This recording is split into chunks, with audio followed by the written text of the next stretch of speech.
स्वामी तेजोमयानंद जी। राधे राधे। राधे राधे महाराज जी, साष्टांग दंडवत प्रणाम महाराज जी।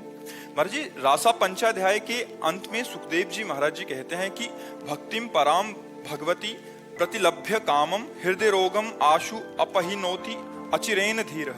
इस दिव्य लीला के श्रद्धा पूर्वक श्रवण और वर्णन करने से परम भक्ति प्राप्त होती है और हृदय के रोग विकार सब मुक्त होते हैं। लेकिन वास्तविक में देखा जाता है कि भजन की निरंतरता जब तक नहीं रहती तब तक हृदय के रोग बने रहते हैं। श्रवण के प्रभाव से थोड़ा उसमें कम होते हैं लेकिन समूल नष्ट नहीं होते। आंतरिक शरणागति और निरंतर भजन का उल्लेख यहाँ नहीं किया गया, परंतु श्रवण और वर्णन से ही परम भक्ति प्राप्त होगी तथा विकारों से मुक्ति मिलेगी, ऐसा सुखदेव जी महाराज जी कहा है। इसमें गुप्त है चिंतन। जैसे प्रयागराज तीर्थ में संगम है तो गंगा यमुना प्रकट दिखाई देती हैं और सरस्वती गुप्त है। ऐसे ही श्रवण कथन सुमिरन तीन का जोड़ है, ये संगम है तीन का, श्रवण कथन और सुमिरन। जहाँ कहीं भी वर्णन आता है वहाँ तीन का वर्णन विशेष तौर से। यदि आपने केवल श्रवण किया और कथन किया तो पूर्णता को प्राप्त होना असंभव है बिना मनन किए। जैसे धुंधकारी जी के चरित्र में आता है कि वो बड़े अपावन कर्म करने वाले थे, तो गोकर्ण जी उनके बड़े भ्राता थे, तो प्रेत योनि को प्राप्त हो गए थे धुंधकारी जी। गोकर्ण के सामने वो प्रकट हुए तो कभी देवता, कभी भैंसा, कभी इंद्र, ऐसे विपरीत उनका अधोगति को प्राप्त हुआ जीव है। तो मंत्र जप कर उनके ऊपर जल डाला तब उनको बोलने की सामर्थ्य आई। तब बोले, मैं तुम्हारा भ्राता धुंधकारी हूँ, मैंने बहुत पाप किए, उन पाप और बेविचार हिंसा इसके परिणाम से हमको प्रेत योनि प्राप्त हुई, आप हमारा उद्धार कर दीजिए। तो उनका कि हमने आपके उद्धार के लिए गया में श्राद्ध तो दिया है। बोले, करोड़ों बार दो तो भी हमारा कल्याण नहीं होगा क्योंकि बहुत पाप किया है, कोई दूसरा उपाय आप कीजिए। तो गोकर्ण जी ने कहा, आप विचरिए, हम आपका आवाहन करेंगे, पहले उपाय की जानकारी कर लें। तो उन्होंने भुवन भास्कर भगवान को अपने तपोबल से उनकी गति को रोक दिया, स्तंभित कर दिया और सूर्य भगवान से पूछा। सूर्य भगवान ने कहा, भागवत श्रवण मात्र से महापापी भी परम पवित्र हो जाता है। गोकर्ण जी ने श्रीमद् भागवत का अनुष्ठान किया, हजारों श्रोता उपस्थित हुए। धुंधकारी का आह्वान हुआ तो एक बांस 7 गांठ का, उसके ऊपरी छिद्र पे बैठकर वो प्रेत सुनने लगा। प्रथम दिन प्रथम खंडन गांठ का हुआ, इस तरह से 7 गांठें फटी और वो दिव्य भगवत स्वरूप होकर प्रकट हो गया। प्रेत योनि से मुक्त होकर भगवत स्वरूप और विमान एक आया और धुंधकारी उसमें बैठ करके परम धाम को जब जाने लगे तो गोकर्ण जी ने रोक दिया। भगवान के पार्षदों से कहा, एक ही विमान क्यों, ये और भी श्रोता हैं, सबके लिए विमान क्यों नहीं लाए। तो उनका और श्रोताओं ने श्रवण किया, केवल मनन नहीं किया।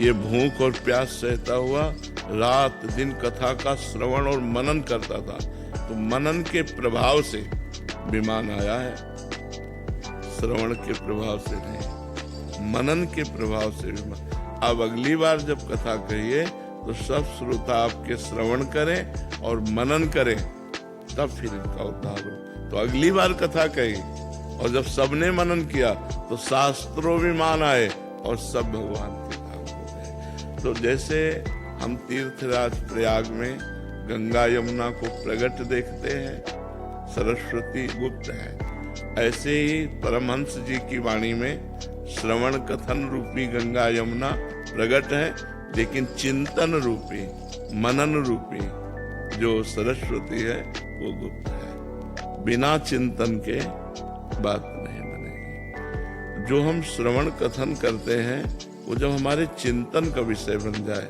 रास पंचाध्यायी हमारे चिंतन का विषय बन जाए, जहां जहां भी फल स्तुति लिखी है उस फल स्तुति को चिंतन की तरफ ले जाना चाहिए कि जब हम भगवान श्री कृष्ण की दिव्य रूप माधुरी का, उनके साथ गोपियों का भावपूर्वक चिंतन में तो आंसू बहने लगेंगे, हमारी स्थिति आ जाएगी। हृदय से काम वेदना, जो हृदय रोग है वो सबसे बड़ा काम रोग है।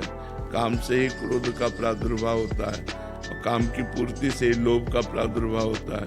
तीन दोष तो काम में ही है, तो इसलिए मनन प्रधान है। तो वहां मनन को गुप्त रखा गया है, श्रवण और कथन कह दिया गया है। तो जैसे आप हजारों बार पाठ करें और मनन न करें तो विशेष लाभ आपको नहीं मिलेगा। अगर मनन करें तो विशेष लाभ प्राप्त होगा, पर मनन की क्षमता नहीं है। रास पंचाध्यायी का मनन कर सके ऐसी क्षमता भी तो चाहिए हृदय की। इसीलिए भगवान नाम जप, भगवान नाम कीर्तन, भगवत भक्तों का संग, भगवत भक्तों की सेवा, ये तब देखो शास्त्र को स्वयं पढ़ करके उसके महत्व को जानना बड़ा कठिन है। इसीलिए भगवत रसिक जी ने लिखा है, प्रथम सुने भागवत भक्त मुख भगवत वाणी। भक्त मुख का मतलब जिसे कहा गया कि आप खजाना जो है वो उत्तर दिशा में रखा हुआ है, अब बीच के रास्ते का उसमें उल्लेख नहीं है। बीच के रास्ते का उल्लेख ना होने के कारण अनुभवी को पकड़ना पड़ेगा, क्योंकि सीधे उत्तर में जाओगे तो नहीं मिलेगा खजाना। तो कहीं दक्षिण से मुड़ना है, कहाँ कैसे मुड़ना है, तब वहां पहुंचना है। ऐसे शास्त्र में खजाना रखा हुआ है, परमानंद, विज्ञानानंद, अखंडानंद, आत्मानंद, प्रेमानंद, ये खजाना रखा हुआ है। पर बिना गुरुमुख के, बिना महापुरुषों के हम भूल भुलैया में फंस जाएंगे, वहां तक नहीं पहुंच पाएंगे। अब जैसे इसका भावना समझा जाए तो केवल पाठ कर लिया, बोले काम रोक से देखो आप पाठ करके। अपने लोगों ने तो किया है ना, रात के 12 बजे। अब बचपन से स्मारक अनुष्ठान तो होते हैं। तो बात यहाँ केवल पाठ की या श्रवण की नहीं है, बात यहाँ मनन की है। देखो पाठ और श्रवण से वाकेंद्री और श्रवणेंद्री पवित्र हुए, लेकिन मन मनन से पवित्र होगा, सुमिरन से पवित्र होगा। इसलिए हम नाम जप करें, नाम कीर्तन करें, भगवत प्रेमी महात्माओं का संग करें और भगवत लीला कथा श्रवण करें, तो धीरे धीरे हृदय रोग नष्ट हो जाएगा, क्योंकि फिर हमारी चिंतन करने की क्षमता आएगी। देखो जब हम श्री कृष्ण रूप माधुरी का चिंतन करते हैं तो श्री कृष्ण चिदानंद में है। हमारी क्षमता प्राकृतिक है, चिदानंद का चिंतन प्राकृतिक से कैसे हो सकता है? इसलिए बहुत काल नाम जप करने वाला, बहुत काल संत सेवा करने वाला, बहुत काल शास्त्रों का स्वाध्याय करने वाला, बहुत काल संयम से चलने वाला पवित्र हृदय, तब वो चिंतन में लगता है धीरे धीरे धीरे धीरे। तो जो शास्त्रों में स्तोत्रों का, पाठों का फल स्तुति लिखी हुई है, ऐसा कर लो परम पद मिल जाएगा, ये पाठ कर लो, सब है ना, वो उसका तात्पर्य है स्मरण में लाओ धीरे धीरे। केवल उतने पाठ से परम पद की प्राप्ति, क्योंकि परम पद की प्राप्ति तभी होगी जब संसार का विस्मरण और भगवान का सतत निरंतर स्मरण होगा। देह के राग का त्याग, देह संबंधियों के राग का त्याग, देह के भोग संबंध का त्याग, तब जाकर के भगवान की तरफ गति होती है। छोटी मोटी बात थोड़ी, हमको कसौटी कसना पड़ेगा, आना पड़ेगा उस स्थिति में जिसमें हम रास पंचाध्याय का चिंतन करने का अधिकार प्राप्त हो। तब जाकर के वो हृदय रोग नष्ट होगा। बात समझ पा रहे आप? महाराज जी प्रश्न बहुत सारे साधकों का है, क्योंकि बहुत सारे महापुरुष जब लिखते हैं स्त्रोत या चालीसा आदि, तो उसके जो परिणाम में लिखते हैं कि जैसे 1 साल तक गोवर्धनवासी इनका, तो एक साधक आए थे वो भी यही कह रहे थे कि 1 साल तक तो हो गया, अभी तक मतलब ठाकुर जी आए नहीं। तो महाराज जी ये इसका सूत्र यही है उसके बीच का मनन।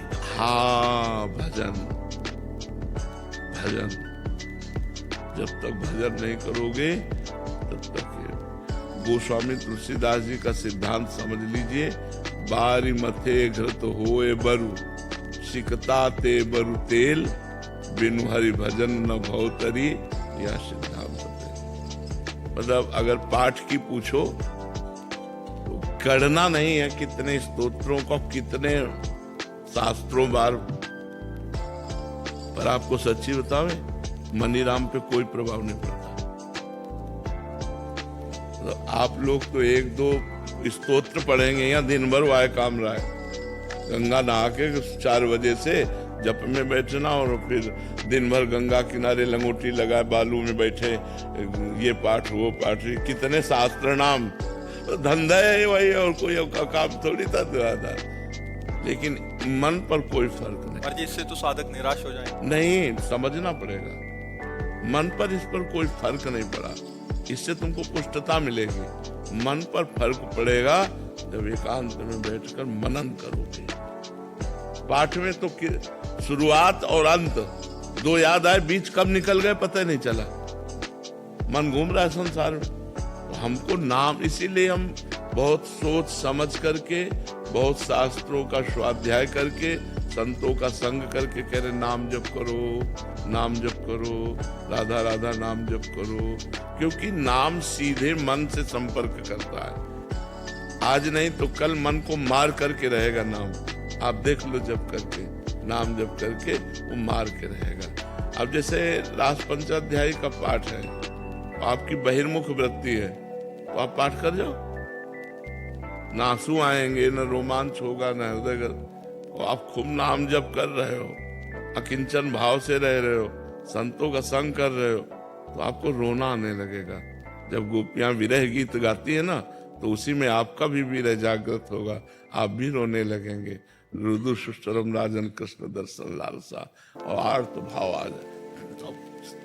जब आंखों से अश्रु बहता है, हृदय प्रेम से विकल हो जाता है और रोमांच हो जाता है, तब हृदय निर्मल होने लगता है।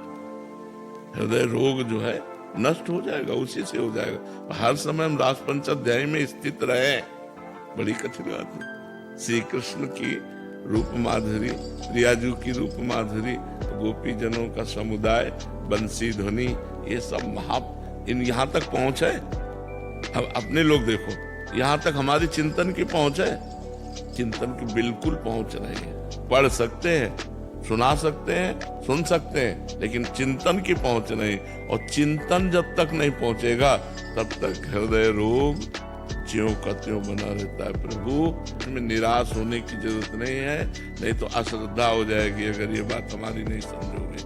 बात चिंतन से बनेगी। हम 1-2 पाठ की बात नहीं कह रहे कि 1-2 वर्ष पाठ की बात कर रहे हो, ना 1-2 पाठ की बात कर रहे हैं, ना 1-2 वर्ष के पाठ की बात कर रहे हैं। मतलब जिधर रास्ता महापुरुषों से मिला है, जो मिला है उसे पकड़ करके तुरंत। लेकिन बात जो बनी भगवान के आश्रय से और भगवान का निरंतर भजन करने से। सब करो, अगर एकांतिक चिंतन भजन नहीं है, 8 घंटा पाठ करने के बाद भी मन विषयों में जाएगा। आप देख लो, करके देख लो। जब इस पर चढ़ा बैठा रहे, अभ्यास योग युक्तेन चेतसा नान्य, हाँ, तब खास बात पकड़ दी। खाली स्तुति झूठी नहीं है, खाली स्तुति सत्य है, पर उसमें जो श्रवण और कथन के बीच में चिंतन है, उसको उठाना पड़ेगा, अपने हृदय में लाना पड़ेगा, चिंतन करना पड़ेगा। श्रवण कथन सुमिरन सेवन चित लावहि, श्रवण कथन सुमिरन सेवन चित लावहि, श्रवण कथन सुमिरन परतीति, ये जो कृपा हरिवंश की, तीनों, जहां हमने महापुरुषों की बात पाई है वाणी में, तो 3 बात है: श्रवण, कथन, सुमिरन, परतीत। परतीत माने विश्वास, विश्वास पूर्वक श्रवण करो, कथन करो और सुमिरन करो। उसमें सुमिरन गुप्त कर दिया गया है, सुमिरन उसमें गुप्त कर दिया गया है, प्रधान सुमिरन है। तो सुमिरन होता कहां से है? कथन श्रवण से, इसलिए साधन कथन श्रवण कह दिया गया, और उसका सुमिरन होना चाहिए। निरंतर चिंतन होने से तदाकार वृत्ति प्रकट होती है, देह भाव का नाश होता है। तो सुमिरन के बिना तो 4 घंटे कथा सुनो, फिर इसके बाद वहीं 4 घंटे कथा पढ़ो, फिर वहीं जब कथा से उठो तब कहां हो, फिर आपकी स्थिति कहां है? वहीं होनी चाहिए कथा में। तो कथा में निरंतर भगवत लीला चिंतन होना है तो सिद्ध पुरुषों का काम है। निरंतर लीला चिंतन होना है तो सिद्ध पुरुषों का काम। साधकों को नाम भगवान के आश्रय में लेना चाहिए। तो कथन श्रवण हो रहा है तो कथन श्रवण, राधा राधा, वो सुमिरन में ले जाएगा। नाम में पूरा चरित्र छुपा हुआ है, भगवान का पूरा चरित्र छुपा हुआ है। देखो वाल्मीकि जी को पूरी रामायण की रचना कर, गोस्वामी तुलसीदास जी कहते हैं, भगवान शंकर को साक्षी करके कहता हूं, मेरी जबान गल जाए यदि थोड़ा भी मिथ्या हो, मुझे जो कुछ प्राप्त हुआ है वो राम नाम से प्राप्त। राम भगवान नाम जप से जो सब कुछ प्राप्त हो जाएगा। लीला श्रवण में रुचि हो जाएगी, नाम जप से लीला कथन में रुचि हो जाएगी, नाम जप से लीला चिंतन का अधिकार प्राप्त हो जाएगा। इसलिए साधक को चाहिए कि थोड़े समय कथा भगवान की कथन करे, थोड़े समय श्रवण करे और अधिक समय नाम जप में रहे, भगवान नाम का मनन करे, तभी उसमें क्षमता आती है लीला चिंतन की। लीला चिंतन छोटी मोटी बात नहीं है, ऐसे नहीं होता लीला चिंतन। भगवान की लीला चिंतन तभी होता है जब हमारा मन पवित्र हो जाता है, मन निर्विकार हो जाता है, और वहां लीला चिंतन जब होने लगेगा तब सारे हृदय रोग नष्ट होते हैं। समझ में आप इस पर राजी हैं? जी मैं फिर गोस्वामी जी कहते हैं कि यद्यपि मृषा छूटत कठिनाई, लेकिन वो मृषा है, इसको दृढ़ भाव से उसको दूर करना, यही थोड़ा सा ये हो जाता। देखो हमारा जो शरीर राग है ये बहुत पुराना है, बहुत पुराना है। कभी हमको शरीर ने नहीं पकड़ा, शरीर ने कभी हमको नहीं पकड़ा, इसलिए वो मृषा है। छूटत कठिनाई, हमने शरीर को पकड़ लिया इसलिए कठिनता है। समझ पा रहे ना? मृषा इसलिए कि इस जड़ शरीर ने कभी चैतन्य आत्मा को स्पर्श भी नहीं किया। बंधन की तो बात जाने दो, पर छूटत कठिनाई ये बात है कि उस चैतन्य घन आत्मा ने अपने स्वरूप का विस्मरण करके इस देह को स्वीकार कर लिया। अब इस देह राग को मिटाने के लिए गुरु की शरण में जाकर के, और जब खूब साधना की जाती है और जब पवित्र बुद्धि में विवेक का जागरण होता है, तो सत असत का निर्णय करने की क्षमता विवेक में है। ओहो हो, मैं तो बंधा ही नहीं था, कहां बंधन है। एक राजा को इसी बात का उपदेश किया। राजा ने कहा कि मुझे माया ने बांध रखा है। एक संत भगवान से सत्संग हुआ तो उन्होंने कहा कि आपकी बातें सुनता तो मैं हूं, लेकिन मुझे माया ने बांध रखा है, इसलिए मेरे ऊपर प्रभाव नहीं पड़ रहा है। दूसरे दिन साथ वन में टहल रहे थे, वन विहार कर रहे थे, संत ने एक आम के पेड़ को ऐसे पकड़ लिया और कहा, राजन छुड़वाइए, पेड़ ने मुझे पकड़ लिया। तो राजा बड़ी जोर से हंसे, कहा, महाराज क्यों विरोध कर रहे हो? कभी पेड़ की इतनी क्षमता है आपको पकड़ सके? वो जड़ पेड़ आपको कभी पकड़ ही नहीं सकता, आपने पकड़ रखा है। बोले यही बात हम आपको समझाना चाहते हैं, जड़ माया कभी तुझ चैतन्य को नहीं पकड़ सकती, तूने अपने स्वरूप को भूल करके माया को पकड़ रखा है। तो यद्यपि मृषा, क्योंकि चिदानंद में आत्मस्वरूप को ये जड़ प्रकृति कभी आवरण ही नहीं कर सकती। छूटत कठिनाई, क्योंकि चिदानंद स्वरूप आत्मा का विस्मरण अपने स्वरूप का करके और देह भाव में आ गए, इसलिए छूटत कठिनाई। तो अब गुरु चरणों का आश्रय लेकर उपासना के द्वारा तीव्र